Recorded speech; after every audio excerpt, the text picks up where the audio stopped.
రాష్ట్రంలో ఎలక్ట్రిక్ వాహనాలకు registration fee మినహాయింపు ఇస్తున్నట్లు రవాణా శాఖ మంత్రి పొన్నం ప్రభాకర్ తెలిపారు. దీని ద్వారా వినియోగదారులకు ఏడాదికి సుమారు ₹1,00,000 వరకు మిగులుతాయని చెప్పారు. రాష్ట్రంలో రేపటి నుంచి కొత్త ఈవీ పాలసీ వస్తుందని, జీవో 41 ద్వారా తీసుకువచ్చిన ఈవీ పాలసీ 2026 వరకు ఉంటుందన్నారు. టూ వీలర్స్, ఆటో, ట్రాన్స్పోర్ట్ బస్సులకు 100% పన్ను మినహాయింపు ఇస్తున్నట్లు వెల్లడించారు.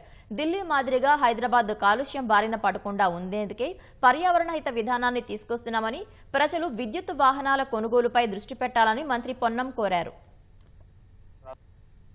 హైదరాబాద్ నగరాన్ని కాపాడుకోవాలని, హైదరాబాద్కు రాబోయే పరిస్థితుల్లో ఢిల్లీ లాగా పొల్యూషన్ ఎఫెక్ట్ అయిపోయి ఇబ్బంది పడద్దనే ఆలోచనతో అనేకమైనటువంటి ఆలోచన చేస్తా ఉన్నాం.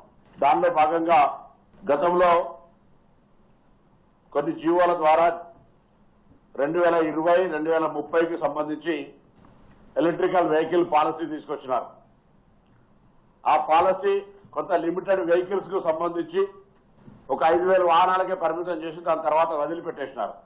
ఈరోజు జీవో నెంబర్ 41 ద్వారా తెలంగాణ ప్రభుత్వం తరఫున రేపటి నుంచి ప్రారంభమయ్యేటువంటి ఈ యొక్క జీవో ప్రభావం 2026 డిసెంబర్ 31 వరకు ఉంటుంది.